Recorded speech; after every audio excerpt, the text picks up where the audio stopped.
ในช่วงนี้คำว่าหลายได้เบิ่งดีๆดูอันนี้เนาะอืมอันนี้ครั้งนี้มันเศร้าแล้วอืมแผลปิดตัวมันเศร้าแผลโอ้ปิดสนิทดีตัวนี้เก็บอยู่เดี๋ยวน้อยเดีทางยวนี้อันนี้อืมมันใส่เนี่ยเห็นหูบ่อืมสองหูอืมใส่ยางมันเข้ามาทางพี่แต่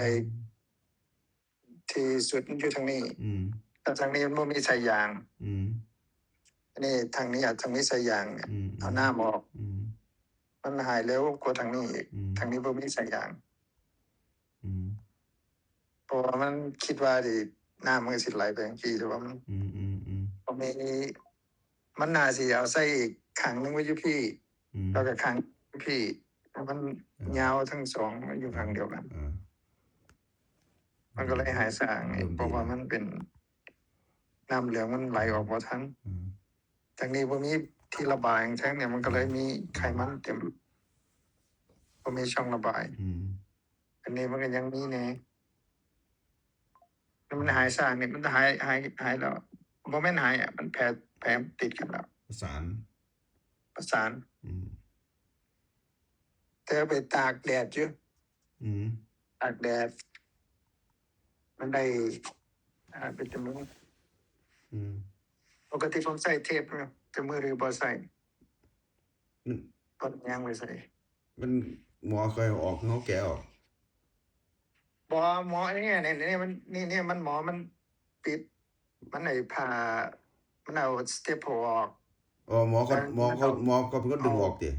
คล้ายๆพลาสเตอร์นะเทปอะเทปหูอยู่มันปิดแต่ว่าหมอเขาให้เอาออกติพอมันปิดทั้งนี่มันน้ำเหลืองมันออกผมก็เลยเปิดออกมันก็เป็นหูเปลี่ยนเพราะว่ามันเป็นน้ำเหลืองกิบมันกัดอย่างบ้านเฮาเป็นหยังมองที่มันบ่นั่นดีก็เอาแนวติดไว้ติดอย่าให้มันไปสีกับผิวหนังอย่าไปสีกับเสื้อผ้ามันจะได้เซาไว้เดี๋ยวมันไปติดเชื้อพอมันแห้งไปแล้วนี่บ่ให้มันจนสเก็ตมันหลุดซะก่อนค่อยดึงออกมันต้องเอาคุมไว้เพราะมันหูเสือปั๊บเนี่ยมันสิแดงตลอดอ๋อมันจะประสานซ่าอย่าให้ไปฮุกปั๊บมันสิคันอีแดดเพิ่มไปอีกต้องให้มันสนิทจ้องให้มันปิดแล้วมันเปื่อยเลยต้องให้มันหลุดออกเป็นผ้านั่นซื้อผ้า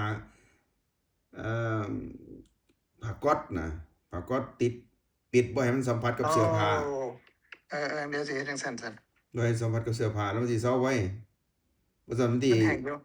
มันสิเซาซ่านะนี่มันเพราะว่าผิวหนังมันสิพยายามสิสร้างตัวตลอดมันเสื้อกับผิวหนังมันฮุกกันมันสิก่อนไปแล้วมันสิไปทำงานหลายหม่องนะปิดให้สนิทปั๊บบ่เกิน3มื้อดอกแห้งกินล้นคั่วเอาเบิดเสื้อนี้มันสิเป็นดอก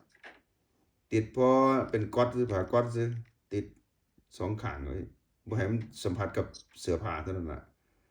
ส่วนใดที่มันแห้งแล้วก็บ่เป็นหยังส่วนใดบ่ทันแห้งต้องเฮ็ดให้มันมิดชิดจนกว่าว่ามันสะเก็ดมันสิออกสะเก็ดมันออกเงียบสิบ่มีนั่นแล้วนะจนว่าสะเก็ดมันแห้งค่อยดึงออกสิเซาไว้บ่ซั่นมันสิ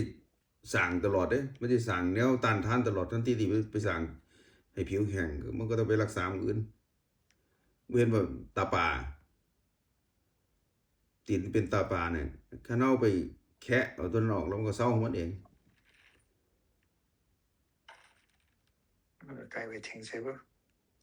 มันก็ปิดง่ายๆเลยนะเอาไปทาบแล้วก็เอาเทปปัตเตอร์ติดซื่อทาบบ่ให้มันสัมผัสกันซื่อ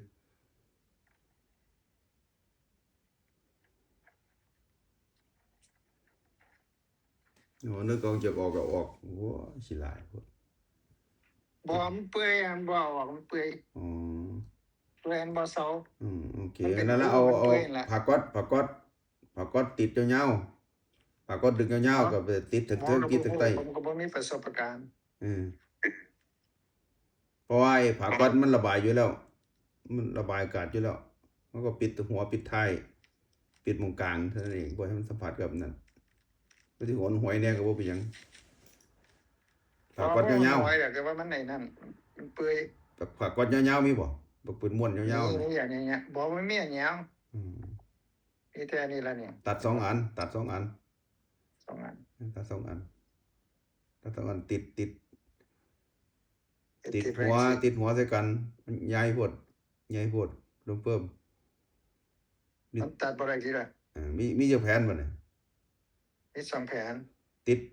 ดเข้าไปมันมิดพอดีบ่มองที่มันบ่ทันแล้วน่ะที่ขึ้นไปถึงเอิงจากแยก3แยกขึ้นไปถึง จะคิดทีละ โอเคครับมันมิดชิดกันท่านสระติดเลยจะทางก็ได้อยู่บ่ให้มันสัมผัส ยังดีว่าดีด้วยนั่นเอง ติดเอาผ้าเทป เนี่ยพาเทป ผ้าเทปติดมุมซ้ายมุม4มุมนะเทื่องนำบ่ให้มันสัมผัสกับเสื้อผ้าเดี๋ยวมันก็สิแห้งไว้บัดนี้มันก็สิสบายตัวพร้อมพอใส่เสื้อปั๊บฮุกไปฮุกมามันก็สิแล้วไปจักเทื่อแล้วเดี๋ยวก็ติดเชื้ออีกอย่าลืมว่าร่างกายผิวทุกส่วนมันเฮ็ดงานของมันตลอดอย่าให้มันเฮ็ดงานหนักให้มันจนมันแห้งสนิทแล้วก็ว่ากันแห้งสนิทจนมันเป็นสะเก็ดออก มันบ่แห้งแล้วมันบ่แห้ง นั่นแหละมันไปขูดกับผิวเสื้อผ้าบ่สะอาดเด้มันสะอาดอยู่ตอนซักก็สะอาดบ่เกิดปั๊บนึกว่าบางทีก็ไอ้แฟบนั่นน่ะแฟบที่ซักผ้าเข้าไปน่ะตัวร้ายมันเป็นไอ้โซดาไฟเด้โซดาไฟมันไปฮุกมันอยู่ในนั้นมันก็ไปกัดเพราะโซดาไฟมันต้องไปกัดไอ้พวกคราบสกปรกเด้ตัวร้าย ได้แล้ว ติดที่เม็ดสระติดที่เม็ดชิ้นแล้วก็ได้พื้นเดียวก็ใส่ได้อยู่ เป็นเดี๋ยวใส่ได้อยู่ข้างๆมันเซาแล้ว บ่เพียง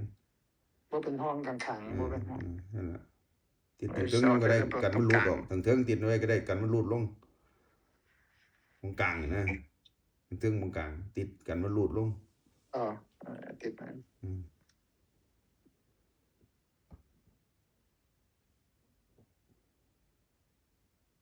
แต่ก็มุมข้างนำกันเวลาเฮาเลี้ยวเฮายัง